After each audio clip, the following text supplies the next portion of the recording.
Hola, ¿cómo están? ¿Qué tal? Muy buenos días. Bienvenidos a Mesa Central Digital.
tu discurso es, mira lo mal que estaba este país. Mira, este país casi quedó en quiebra, esta es una situación catastrófica. No se podía confiar en los datos. O sea, que eso ¿No es así? Eso no lo es. No, por supuesto que no lo es. En Chile se puede confiar en los datos. Pero por supuesto que se puede confiar en los datos durante nuestro gobierno, durante este gobierno y durante los gobiernos anteriores. Ya, algunas cosas específicas. Es uno de los activos que tenemos. Entonces creo que con el afán de generar mejores condiciones para hacer las transformaciones que se quieren hacer, se ha descuidado una labor fundamental que tienen los gobiernos, que es desde el día 1 ser el mejor vocero de Chile, el representante del país. ¿Y este gobierno ha sido un mal vocero porque ha desprestigiado al país? Bueno, por supuesto, porque en su afán de criticar lo que se había hecho antes, ha terminado criticando al país, incluso, y aquí yo diría que esto fue como el ejemplo más paradigmático de esto, cuando se habló de que el país estaba en quiebra. Imagínate, Iván, mira, una de las gracias del mercado es que tienen los precios. Y los precios son señales de cómo quienes toman decisiones en economía ven la situación económica. Si tú ves los bonos soberanos y ves, por lo tanto, el premio que nosotros pagamos, porque pagamos una tasa de interés. Porque pagamos una tasa de interés, digamos, por los créditos, nadie en el mundo tiene una visión crítica de la situación de Chile. Bueno, ahí estaba entonces parte de el planteamiento. Bueno, partió también la entrevista agradeciendo al ex ministro el apoyo que había recibido. Dijo no solo desde su sector, sino que también entonces apuntaba ahí a los parlamentarios de derecha, que decía, revisaron en su mérito la acusación, separaron, ¿no?, las cosas y votaron entonces en contra. Además, por supuesto, defendió su gestión, apuntó también a que su abogado había dicho que era una acusación muy solitaria desde el punto de vista de los argumentos que habían a favor. Dijo que el exministro que no había visto muchos expertos apoyando esto, dijo ninguno. Ni tampoco abogados, desde ese punto de vista, ni economistas ni abogados que quisieran secundar este planteamiento inicial o esta acusación que impulsan los republicanos y los libertarios. Vamos a revisar parte también de lo que decía en torno a la defensa, ¿no?, a su gestión, a cómo quedó el país, las acusaciones también que se han hecho por parte de este gobierno, en particular también por el ministro de Hacienda, por Jorge Quirós. Incluso se logró que la deuda no creciera después de 20 años, y aun cuando tuvimos déficit más grande que las metas que nosotros nos pusimos, que fueran metas mucho más ambiciosas que las que se están poniendo ahora, a pesar de ello, yo diría que fuimos capaces de hacer un ajuste en términos de gasto. El 2022 fue el ajuste más grande del planeta en ese momento, y lo hicimos disminuyendo la pobreza, tanto en la medición que se hizo el 2022 como en la medición que se hizo el 2024. Tuvimos 2 años de aumento de productividad al final del gobierno, y terminamos el gobierno. O sea, yo quiero recordar en la situación en la que estábamos en diciembre, la economía estaba creciendo, la parte no minera, que es la parte que da como el grueso de la economía, estaba creciendo desestacionalizado cerca del 3%. Todos los años de nuestro gobierno, se creció más de lo que eran las expectativas de mercado a finales del año anterior. Este año, y por distintas razones, a mí no me interesa tanto hacer esta pelea de cuánta responsabilidad de cada uno, creo que eso es poco republicano, pero este año va a ser el primer año en que se va a crecer menos de lo que eran las expectativas del mercado y del Banco Central el año anterior. Bueno, ahí estaba entonces la conversación completa con el exministro. Queda, como siempre les digo, ¿no?, en nuestro sitio web, en teltcradio.cl, queda también en Spotify. Si ponen entrevistas mesa central, aparece la conversación completísima. Vamos a revisar también lo que decía el senador Osandón, que bueno, no fue parte de esta votación porque se sumó a la comitiva del presidente José Antonio Kast. Viajó con el presidente hasta el Mercosur, está en Paraguay, tienen que pronto moverse a Uruguay. Bueno, esas son las 2 visitas que hay presupuestadas. De hecho, hace un rato estaba el presidente participando de una sesión del Congreso en Paraguay. Y desde allá responde entonces el senador Osandón a planteamientos que habían hecho a través de redes sociales, en particular el diputado republicano, el diputado Kunzman. que recordemos hizo polémica hace unos días atrás, unas semanas atrás, por el tema de las vacaciones, ¿no? De estar de vacaciones durante la semana distrital, que luego dijo yo trabajo de lunes a miércoles, después pidió disculpas, dijo no era lo que quería decir. Bueno, ese parlamentario emplazaba y decía lo que es justo. Sobre la acusación a Manuel José Sandón, le responde a propósito de eso, pero enfatiza aún más en lo que significa lo que significó también esta acusación en el momento que ocurre y lo que genera también a nivel del debate político, la discusión también que se lleva en el Congreso. La herramienta de una acusación constitucional es una herramienta muy importante y no se puede usar para vengarse, para molestar, para crear un mal ambiente. Yo no entiendo a los que están centrados en apoyar al gobierno del presidente Kast para que le vaya bien, que participen en una acusación constitucional que lo único que podía lograr era enrarecer el ambiente con los que tenemos que conversar. Si yo a ti te insulto, después no puedo sentarme a conversar transparentemente. ¿Y se lo manifestó al presidente? ¿Ha sido parte de las conversaciones durante esta gira que lo acompañaba? No, yo no he hablado con el presidente de la acusación, para nada. Un bochorno esta acusación constitucional. Yo considero que, mira, no solo un bochorno, reafirmó que era un tremendo error, porque si tú te vayas a meter en una pelea de esta magnitud es para ganarla, pero además también tiene que tener un objetivo, y ese objetivo no se cumplió, y además, insisto, nosotros necesitamos acuerdos. Nosotros necesitamos mantener en el Senado un ambiente como hemos mantenido, de conversación con todos los sectores políticos. Nosotros en el Senado nos sentamos a conversar con los comunistas, con los socialistas, con los PPD, con la UDI, con RN, todos. Y esto lo que hace es ensuciar ese ambiente. Yo no entiendo a los republicanos. ¿Por qué hicieron esto? Le estaban haciendo un daño a su presidente. Bueno, no es menor, dice, los republicanos le hacen un daño a su presidente y también daña entonces el clima o el tono de la discusión ahí en el Congreso. Vamos a revisar, esto también fue de discusión en nuestra mesa de columnistas. Esta mañana estaban Alan Álvarez y Rodrigo Álvarez conversando al respecto. Y es bien categórico porque la verdad es que de los 50 senadores, saquemos al Coto Sandón, 49, solo 9 votaron a favor de los 4 capítulos de esta acusación constitucional. El 18% de los senadores estuvieron a favor de los 4 capítulos. Y eso tiene descuelgues como General Vial, como Carter, RN, Iván Moreira, imagínate, estuvo bien ponderando a Grau. Demócrata. Es una cuestión bien sorprendente.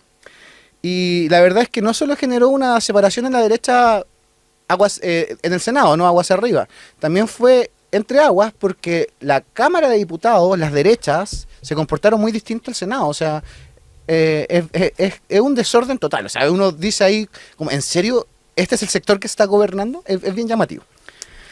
Dicho eso, creo que aquí se plasmó una cuestión que vimos harto durante la elección pasada, la primera vuelta, y es este miedo al sorpaso que tienen republicanos con los libertarios. Y le dio a los libertarios un instrumento bien llamativo, que teniendo 8 diputados son capaces de mover la voluntad de los otros 32 o 31 que tienen los republicanos. Porque basta con que les digan, ¿quieren ser la derechita cobarde también? Y bueno, los republicanos caen en el juego. Pero además es increíble porque esto hace pelear a republicanos con Chile Vamos, siendo que son gobierno, y al diputado Romero, por ejemplo, diciendo que sus aliados naturales y con los que realmente se siente cómodo es con los libertarios, que en efecto son oposición. Entonces, al menos independiente. No, oposición amistosa era, ¿o no? Oposición colaborativa. Claro. No me acuerdo O al cómo. revés, Pero- colaboración crítica. Más allá del apellido, son oposición. Yo respeto plenamente el uso de sus atribuciones por parte de la Cámara. Esta es una institución que es necesaria, pero que debe ser ejercida con absoluta responsabilidad. Por lo tanto, en primer lugar, si había un grupo de diputados importante que consideraba necesaria la acusación, me parece que está dentro de sus atribuciones ejercerla y en la Cámara sí fue aprobada lo que es el rol de la Cámara, acusar. Pero cuando uno se separa lo netamente jurídico, se separa lo netamente constitucional, evidentemente las consecuencias políticas son, yo creo, negativas después de este proceso.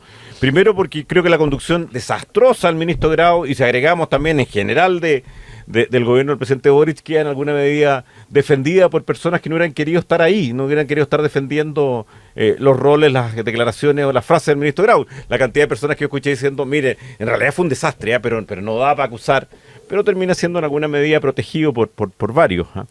Y lo segundo, porque claro, causa una división, y causa una división formal, pero también del punto de vista de las relaciones dentro de una centro-derecha que tiene una existencia compleja. Tú me has escuchado yo en varias ocasiones decir que uno de los problemas que yo creo que tiene el gobierno es que no sabemos qué somos. Somos una coalición con visión de futuro, construida, somos un pacto que sencillamente actúa sobre la base de ciertas cosas, somos un grupo de personas que piensan relativamente similar y que de repente votan de una forma y después de otra. Bueno, este tipo de elementos yo creo que agrega un tanto en esa división y por lo tanto termina siendo, del punto de vista netamente político, del punto de vista constitucional, los que la presentaron, los que la defendieron tendrán que justificar siempre sus dichos. Bueno, desde el punto de vista político termina siendo un mal momento y probablemente de los peores momentos desde el gran triunfo.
Grandes que hay en este momento José Antonio Kast. Vamos a revisar parte de esa invitación que hacía ahí a quienes lo estaban escuchando durante la jornada. Este es un desafío que necesita avanzar en comunidad, en común, porque el primer presupuesto de todo desarrollo económico no es el capital, no es la tecnología, ni siquiera un tratado de libre comercio. El primer presupuesto es el desarrollo en libertad, que es la condición sin la cual ninguno de los otros temas puede desarrollarse. Donde no hay libertad, no hay prosperidad que dure y patria que pueda retener a sus compatriotas. Por eso venimos a esta cumbre, a proponer algo que me alegro mucho de haber escuchado del presidente de Uruguay, que va en la línea de lo que ha hecho Chile, que es asumir un liderazgo en la región al convocar a una cumbre en contra de la delincuencia, el crimen organizado, que se acordó en el compromiso de Santiago. Y ese compromiso está abierto a cada una de las naciones del continente que están hoy día presentes en esta mesa y a quienes invito a sumarse a este esfuerzo en común en contra del crimen organizado. Proponemos que el Mercosur y los estados asociados y aquellos que estimen conveniente hacerlo, construyamos juntos una arquitectura de seguridad. Bueno, construir juntos una arquitectura de seguridad. Y hace unos minutos, como les decía, también estuvo dirigiéndose al Parlamento paraguayo. El presidente habló cerca de 10 minutos. Duró su alocución, en donde, bueno, saludó también a la delegación que lo acompaña, está con parlamentarios, está también con representantes del mundo empresarial. Y algunos representantes también de las regiones. Dijo, celebramos más de 180 años de relaciones diplomáticas con Paraguay ininterrumpidas, de amistad, cimentadas en confianza, y queremos seguir construyendo juntos Chile y Paraguay. Dice que Paraguay es un ejemplo para toda la región, dice, por ir ordenando sus cuentas, como decimos nosotros, atraer también de una manera sorprendente la inversión extranjera. Y dice entonces que ha demostrado tener Paraguay un modelo a evaluar y a analizar. Sigue hablando de la necesidad de trabajar entonces juntos, de colaborar, y plantea, dice, no hay libertad sin seguridad y sin seguridad no hay inversión. Dice el mandatario hace unos minutos atrás. Vamos a saludar a nuestros auspiciadores.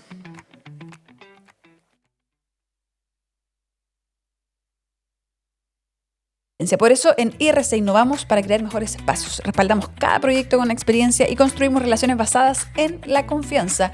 IRC, innovación, respaldo y confianza. Muchas gracias por estar con nosotros. IRC, son las 11:33, vamos a la pausa y ya volvemos con más.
Tenemos un nuevo sticker ahora. Mira, vamos a pedir que lo hagan rápidamente.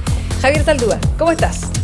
Todo bien, ¿y tú? Con mucha emoción, Oye, como sí. siempre, en esta Copa del Mundo. Quiero decir que estoy particularmente contenta porque acabo de descubrir que estoy tercera en la polla mundialera. Javier, vamos bien con los pronósticos. Este Yo voy bloque me está haciendo poco detrás. maravillosamente bien. ¿Verdad? A ver. Sí, mira. Sí. Mira, vas bien. Tenemos la diferencia de un Pero punto. estoy lejos todavía. Claro, sí. Vamos, tenemos sorpresa en esta polla mundialera. Pero ¿cómo va el torneo para el resto de la gente? No solo por Seguimos nuestra en los 16avos de final de esta Copa del Mundo, que ya de a poco se empiezan a definir los octavos de final, la siguiente instancia de esta fase de eliminación directa, y que tuvo ayer 3 partidos bastante emocionantes. Por ejemplo, el caso de Noruega, que derrotó por 2-1 a Costa de Marfil, con un gol de Antonio Nusa a los 39 minutos, el empate parcial de Amad Diallo a los 74 y un gol al final del partido a los 86 minutos, con algo de fortuna sí de Erling Haaland, que le dio el triunfo a Noruega, que va a tener que enfrentar a Brasil en octavos de final. Ayer veía un GC que decía Haaland jugó mal, pero ganaron igual. Como, ok. A propósito, no sé si jugó de hecho, mal, pero... es que estuvo muy marcado Haaland en los defensas de Costa de Marfil. Bueno, digo, es que el no le protagonismo. permitieron hacer mucho con el balón, pero tuvo una pelota y la acertó al arco. no es Así un que mal le dio el balance. triunfo a Noruega, el pase a los octavos de final. Y además hay un dato muy interesante porque Brasil nunca ha podido derrotar a Noruega en partidos entre ambas selecciones. Son 3 amistosos y un enfrentamiento en Copa del Mundo en 1998 en Francia, donde se impusieron los nórdicos por 2-1 y lograron clasificar a octavos de final en ese momento. Se podrían ir a las pailas entonces mis presagios en este próximo partido. Brasil-Noruega. Va a Yo le fui a Brasil. Muy interesante el partido. Vamos a ver qué va a ocurrir. Luego más de hay? ese partido, de hecho, habló Haaland y reconoció que las posibilidades que tienen de clasificar contra Brasil son muy escasas, dijo él mismo. Dijo que hay equipos excelentes en octavos de final, que no va a ser fácil, pero que están preparados para ir a dar la pelea. Igual ha sido la tónica de Haaland un poco, como decir que no hay expectativa, que no les va a ir muy bien y les sigue yendo bien. Claro, un poco dejar la responsabilidad del otro lado. Quizás no quiere mufarse y yo creo que es una buena técnica.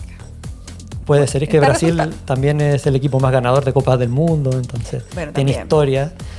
Y eso fue el primero de los partidos que se disputó en Dallas. También hubo un gran encuentro de Francia, porque le ganó 3-0 a Suecia en Nueva York, y que fue, podríamos decir, el primer partido más desequilibrado de los 16avos de final, porque la tónica hasta el momento había sido más bien de partidos parejos, que se definían o en penales, como fue el caso de Paraguay con Alemania, o de Países Bajos y Marruecos, o incluso con goles agónicos, como el de Brasil con Japón, por ejemplo. Y en este caso Francia dominó de principio a fin al equipo sueco, y con 2 goles de Kylian Mbappé y uno de Bradley Barcola marcó la diferencia que le permitió pasar a los octavos de final, la ronda de los 16 mejores. El dominio, claro, se extendió hasta el final del encuentro. De hecho, al final como que bajaron un poco la máquina y se veía que se dedicaron más a dar pases. Como Suecia que, tuvo un ¿para par qué de seguir ocasiones, pero cansándose? Decía, claro, básicamente. guardémonos para lo que Claro, queda. Guardémonos porque nos queda tiempo todavía de mundial. Y también pudo haber hecho más goles Francia. En el primer tiempo les costó bastante llegar a la primera anotación, y hubo uno de Michael Olise que pudo haber sido incluso el gol del campeonato. Una pirueta desde el borde del área que se estrelló en la parte inferior del palo y que salvó a los suecos. Ese podía ser el primero, y Olise que no le resultó anotar y lo intentó en más de una ocasión. Pero Mbappé va re bien como goleador ahí, perfilándose como goleador mundialero. Tal cual, porque Mbappé llegó a 6 goles en esta Copa del Mundo, lo mismo que tiene Lionel Messi. Esa es la pelea que va a haber por la bota de oro, que es el premio que le entregan al goleador. Y detrás viene Erling Haaland con 5. Dembélé y Vinicius están con 4. Le siguen los pasos también, y todos siguen en carrera en esta competencia. Yo aposté a Messi como goleador. Me estoy arrepintiendo. Que Mbappé va muy bien. Y Francia va muy bien también. Y es su tercer mundial, de hecho. Bueno, Messi ya está en la 6ª Copa del Mundo, y Mbappé en su tercer mundial. En el ranking histórico de goleadores está Messi con 19, que recordemos este viernes tiene que jugar con Cabo Verde, Argentina. Y detrás viene Mbappé con 18 anotaciones. Están ahí peleándose esa corona. Así que va a estar muy interesante esa disputa que se va a definir hasta las instancias finales de esta Copa del Mundo. Oye, Javier, y ayer estaba México también, ¿no? Jugando y mantienen una excelente racha los mexicanos. Veía la celebración, videos del estadio, de la misma gente que estaba viendo el partido subió y la verdad que era muy emocionante. Daban México, ganas de haber sido parte de estar ahí. Sí.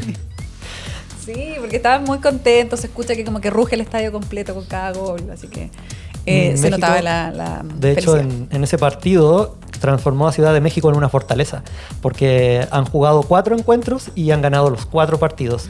Han hecho 8 goles y no han recibido ninguno en contra hasta el momento en esta Copa del Mundo.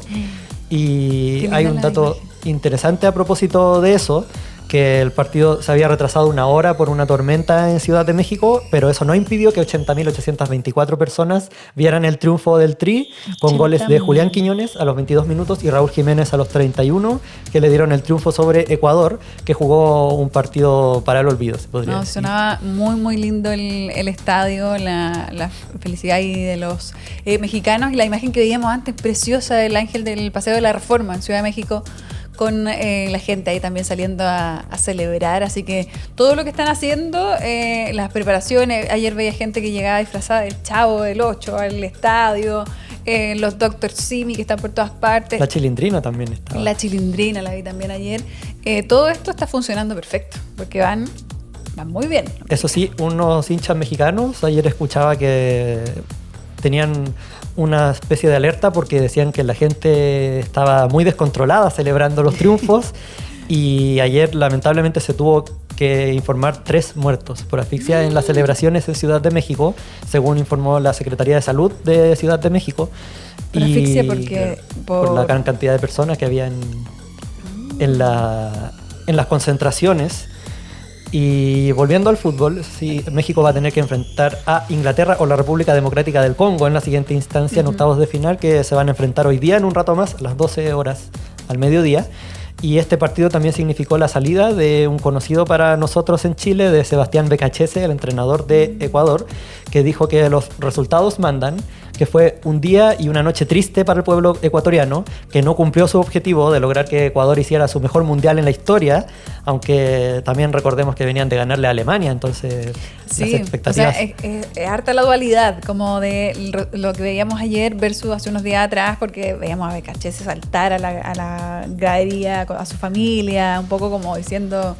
No voy a tener que quedar cesante en breve, y ahora cambia el panorama completamente. Ahora está tratando de encontrar respuestas que finalmente Ecuador no logró. De hecho, tuvieron una expulsión al final del encuentro de Piero Hincapié, y al mismo tiempo dijo que, claro, la promesa de hacer el mejor mundial de la historia de Ecuador no se logra, y su contrato terminaba al finalizar el mundial, y como ahora terminó el mundial para Ecuador, era momento de irse. Esas fueron sus palabras. Y pero no es el único que se va. Se suma también a Marcelo Bielsa. Marcelo Bielsa, que ayer entregó una conferencia mientras había muchos rumores sobre su supuesta salida de Uruguay, lo que finalmente se confirma, y donde habló por más de 1 hora y media, de hecho con los medios locales, dijo que parece que el plantel no jugó mejor por enojarse con él y no puede compartirlo. Dijo que asumía la responsabilidad y que no se podía justificar de ningún modo haber quedado eliminados en la fase de grupos contra, por ejemplo, Cabo Verde y Arabia Saudita. Bueno, se apuntaba harto a la relación que tenía él con el plantel. Ayer llegó solo, después de la derrota de Uruguay, y se sube además a como su auto particular, como sin compañía, como sin ninguna delegación.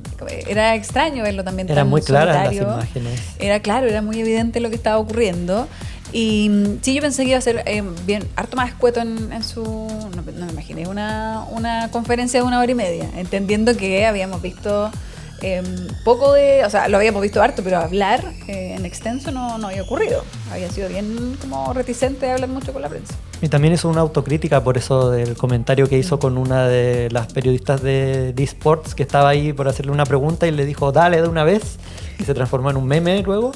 Dale. Reconoció que no era la reacción más adecuada, posiblemente.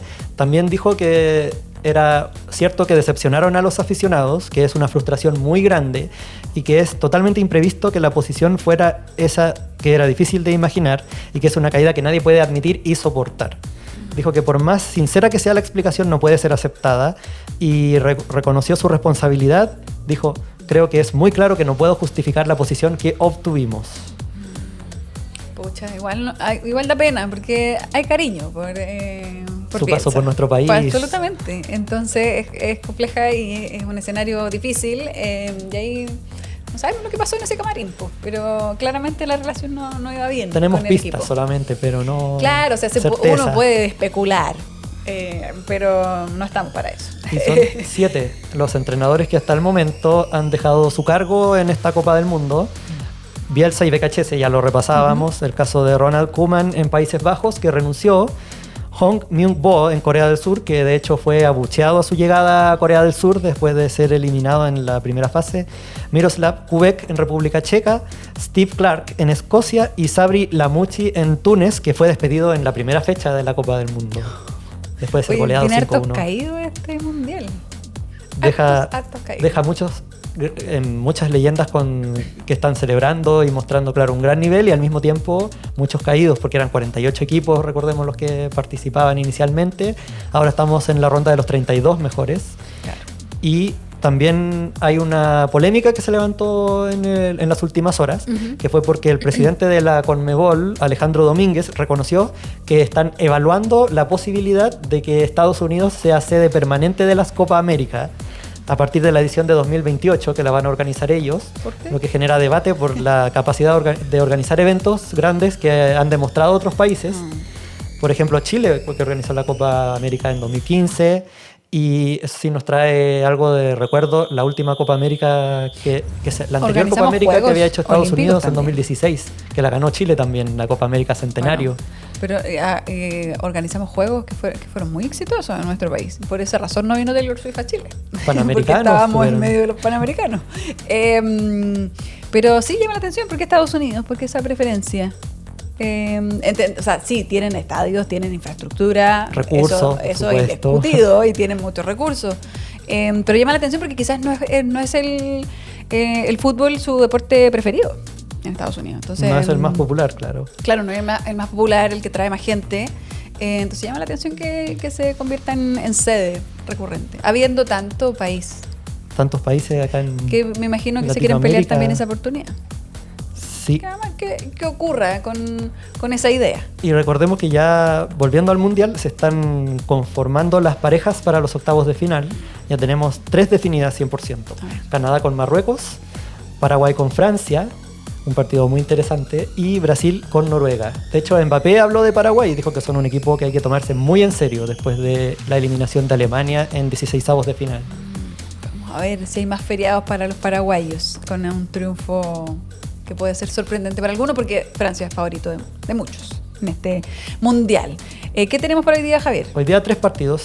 A partir del mediodía juega Inglaterra con la República Democrática del Congo en Atlanta, donde Inglaterra es el favorito, pero Congo, recordemos que en la fase de grupos logró un empate con Portugal, por ejemplo. A las 4 de la tarde en Seattle se enfrentan Bélgica y Senegal, en el que promete ser uno de los mejores partidos de la jornada, o el mejor para muchos. Y a partir de las 20 horas en Santa Clara, Estados Unidos con Bosnia y Herzegovina. Perfecto. Vamos a ver entonces cada uno de esos encuentros, a ver cómo le va al fútbol esta jornada. Oye, y que celebren también con más cuidado. No tenía idea de lo que había ocurrido en México. Me había quedado con la celebración, la parte bonita. Ahora también hay un debate constante en México, porque es un país donde desaparece mucha gente. El secuestro es algo que ocurre mucho. Y también ha surgido eso en las redes, que el mundial no distraiga de esa búsqueda, de lo relevante que es que no todos pueden celebrar. Así que sigue igual ocurriendo geopolítica, política, siempre en el contexto mundialero. Y a propósito de eso, los equipos entrenan con mucho resguardo, por ejemplo, en zonas como Guadalajara. Sí, pues me acuerdo que comentaste tú acá también un tema con los drones, lo que eso genera, la preocupación. Justo en Corea del Sur, que hablábamos de ellos hace un rato, bueno, no terminaron muy bien la Copa del Mundo, pero claro, fue un episodio bien tenso que llevó a que el hecho fuera denunciado ante las autoridades locales y ante la FIFA. Vamos a ver, Pero ojalá se siga dando en tranquilidad, en responsabilidad la celebración, porque sabemos que lo que genera también el fútbol acá en la región y en el resto del mundo. Muchas gracias, Javier Saldúa, por este bloque mundialero. Nos estamos viendo. Son las 11:51. Vamos a ir a la pausa, ¿no? Y después seguimos con el resto del programa porque nos quedan noticias internacionales, noticias también de la economía. Antes vamos a saludar a Coihueco. Que el banco no detenga tu empresa. Con Coihueco puedes cobrar y pagar a otros países en minutos 24/7 y de forma segura. Entra a coihue.com, KOYWE.com. 11:51, vamos a la pausa, ya volvemos.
un poco para dar cuenta de cuál es su programa, su intención, cómo va a llevar las riendas de Naciones Unidas. Y luego de esta exposición que es privada, no es como la vez pasada que respondían preguntas y que se podía seguir desde distintos lugares del mundo. Esa presentación ahora era era mucho más íntima la instancia. Vamos a revisar lo que dijo la expresidenta luego de esta presentación y vamos a ver también lo que dijo el canciller. El canciller Francisco Pérez Maquena está en medio del Mercosur, está acompañando, es parte de la delegación del presidente José Antonio Kast en Paraguay. Y ahí, desde allá, respondió preguntas en torno a esta candidatura. Volvieron a marcar distancia, la mayor posible, de esta candidatura desde el gobierno del presidente Kast. Vamos a revisar lo que decía. Bueno, quiero agradecer la oportunidad de la reunión que he tenido hoy día con el Consejo de Seguridad, donde ha habido una conversación muy fluida, donde he tenido la oportunidad also de dar a conocer, primero responder sus preguntas, pero además dar a conocer mis propuestas sobre los problemas del mundo, pero además sobre el futuro de esta organización. Así que creo que ha sido un muy positivo encuentro. A ver, partiendo por lo segundo, el tema Bachelet no fue tema de la reunión y obviamente que respecto de temas comerciales, que se tocaron los temas comerciales, por ejemplo, el tema del turismo, pero lo más destacable es el grado de afecto que primó en esa reunión. La verdad que fue una reunión muy buena, donde tocamos todos los temas y la verdad que el presidente Lula mostró mucho cariño para con Chile. Se refirió digamos, a la historia de larga data, de buenas relaciones entre Chile y Brasil, y es algo que para él es muy importante. ¿Se dan esta candidatura por cerrada? No, nosotros dijimos hace mucho tiempo que esto era un tema que respecto al cual habíamos de vuelta a la página y estamos exactamente parados donde mismo hemos estado desde el principio. Bueno, ahí estaba entonces en el debate, insisten en que acá no hay respaldo a la candidatura, mantienen eso y bueno, esto a pesar también de que ayer hubo conversación, los colegas le preguntaban al canciller si había surgido este tema de la candidatura de la expresidenta Michelle Bachelet a la ONU en la reunión bilateral que tuvo el presidente Kast con Lula da Silva, que sabemos Brasil es parte de los países que apoyan esta candidatura, también lo hace México. Y ante eso decían que no, que hablaron de otras cosas, esta amistad profunda que hay entre Brasil y Chile, pero que no había surgido el tema de la candidatura. Vamos a avanzar ahora a hablar de seguridad, porque esta mañana, además del exministro Grau, estuvo el actual ministro de Defensa, Fernando Barros, conversando con Iván Valenzuela. Yo les decía que se vuelve a retomar esto de las Fuerzas Armadas, de utilizar a las Fuerzas Armadas para el combate contra la delincuencia, a petición también de las autoridades más locales, los alcaldes, luego de lo que vimos la semana pasada. Menores que cometen delitos muy, muy violentos y quienes dicen podría solucionar quizás algún problema esa intervención. Y el ministro lo descartó, dijo las Fuerzas Armadas no están básicamente para esa labor en particular. Escuchemos lo que decía. Las Fuerzas Armadas no son para el tema de las funas, en el fondo de los turbazos, de los desórdenes o las situaciones delictivas que son normales en una sociedad. Por supuesto que hay que perseguirlo y sancionarlo. O sea, ni para delito común ni para orden público. Claro, en el fondo, ahora, hay situaciones de excepción, como lo vivimos, digamos, en distintas circunstancias. Ya sea, por ejemplo, desde un proceso eleccionario, que todo el mundo tenemos unos procesos ejemplares a nivel mundial, ordenados, digamos, no solo el trabajo del CERVEL, que es impresionantemente bueno, sino que el orden, las Fuerzas Armadas asumen el control, ¿no es cierto? Y tiene todo, nadie discute que es un proceso impecable. Y tenemos situaciones como la Macrosur Sur o el tema de la frontera, que son excepcionales y ameritan un poder especial, una ayuda especial. Pero de ahí a que el control diario en las zonas urbanas, etcétera, no parece necesario porque no tiene todavía, creo yo, un carácter de excepcionalidad o de situación tan especial que amerite romper la norma constitucional y romper el proceso normal, que es que el carabinero tenga la fuerza y la capacidad para poner el orden. Y para eso la solución es reforzar carabineros, y el gobierno está en eso, está trabajando para incrementar las dotaciones de carabineros.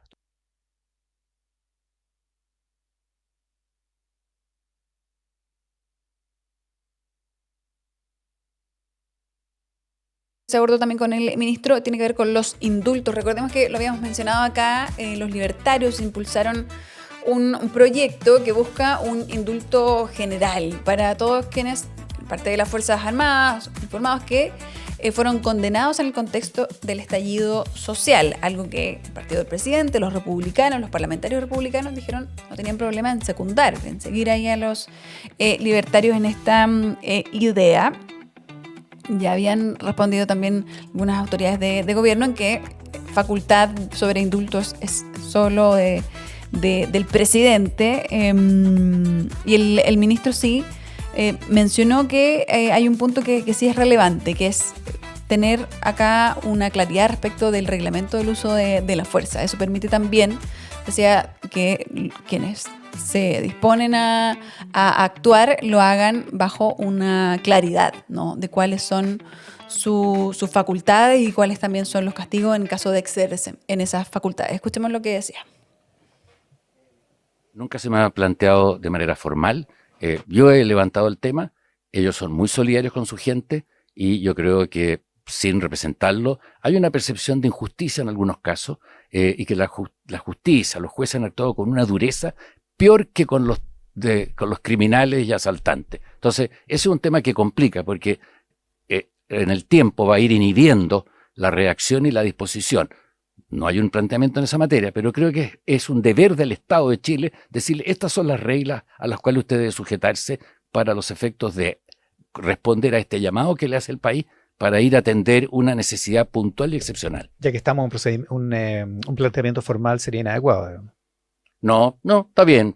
Yo sea, está bien, mantengo conversaciones permanentes y en un plano de confianza. No, claro. Mi rol como ministro es ver qué les inquieta. Las Fuerzas Armadas están disponibles, van a actuar y yo creo que ven con buenos ojos que se resuelva el tema de las reglas del uso de la fuerza. Porque a propósito de lo que usted menciona, es muy importante a la hora de resolver un indulto o qué hacer con una persona que está detenida, no solo consideraciones humanitarias, sino que cuál es el juicio de reproche de lo que hizo. Y es muy distinto, como le digo, un asalto con armado, matando a civiles inocentes, que el uso de la fuerza en condiciones de protección. Bueno, entonces hay una preocupación que más allá de venir entonces desde los mismos uniformados, el ministro dice que él ha relevado abordar esta problemática. Desde el Congreso habían también reacciones. La senadora Campillay reaccionó al proyecto de los libertarios, en donde dijo acá van a tener una oposición que va a defender que no se avance en esta materia, en que los indultos no sean otorgados de manera general. Recordemos sí que el presidente José Antonio Kast en algún momento también se le preguntó por estos indultos y él también lo dijo, no va a ser generalizado, se va a estudiar caso a caso, que él va a hacer uso de esa herramienta, pero lo va a hacer estudiando cada particularidad, cada uno de la documentación necesaria, no va a ser algo así como para un grupo en específico. Vamos a revisar lo que decía la senadora. Todos, no es sorpresa que avalen y defiendan a estos criminales de lesa humanidad, que los traten casi como héroes cuando cometieron los crímenes más horribles que el país recuerde. Bueno, se van a encontrar con una posición firme, porque primero que todo, hasta en la propia derecha hay críticas sobre este proyecto. Desde la propia derecha algunos dicen no lo vamos a apoyar. Eso habla de el aprovechamiento político y el sesgo que tiene este proyecto de ley. Créanme cuando les digo que este proyecto derechamente contraviene los tratados y acuerdos internacionales que Chile ha firmado ya hace varios años en materia de derechos humanos. Es lamentable que parlamentarios, senadores y diputados de la República no sepan algo tan básico como las obligaciones que tiene el Estado chileno en esta materia. Bueno, ahí estaba entonces el debate y, bueno, efectivamente hay quienes desde el mismo oficialismo han dicho que tampoco comparten la idea de un indulto generalizado y lo que plantea este proyecto. Así que hay otra punto que podría enfrentar al oficialismo, además de la acusación y lo que generó. Y también está en el reporteo de nuestro RAC, que ayer estaba Paula Valenzuela y hablaba también del proyecto ley antipituto, que también podría enfrentar nuevamente a los republicanos y a Chile Vamos. Vamos a hablar de desempleo para ir cerrando el programa. Lo revisábamos ayer, ¿no? El desempleo saltó al 9,4%, el nivel más alto en los últimos 5 años. Y lo que se desprende de ese análisis, esto es para el trimestre de marzo-mayo, estaríamos hablando de 981.000 personas desempleadas en nuestro país. Han aparecido algunas autoridades, ex autoridades también. Apareció el exministro Giorgio Bocardo a decir que había que tener cierta humildad también para enfrentar las cifras que se están observando. Y también apareció el actual ministro, el viceministro de Economía, Daniel Mas, que entiendo, bueno, la vez pasada también con las cifras anteriores de desempleo, apuntaba a que una de las soluciones para esto, para enfrentar esta crisis, puede ser el proyecto de reconstrucción o mega reforma que está en trámite en el Congreso. Vamos a revisar lo que decía el ministro. El dato confirma lo que ya dijimos. Recibimos una economía estancada y golpeada desde la segunda mitad del año pasado. Pero quiero ser más claro, el único camino para volver a crecer y generar empleo es que juntos reactivemos el país. El proyecto de reconstrucción y desarrollo económico esencial establece las bases para que Chile vuelva a progresar. No podemos perder más tiempo. Necesitamos reactivar la economía y el empleo de las familias chilenas. Ojo sí que en el proyecto de una mega reforma, lo ha dicho también el propio ministro de Hacienda, el crédito al empleo, por ejemplo, no apunta a crear más empleo, apunta a mantener los que ya hay. Así que también ahí es importante ese dato.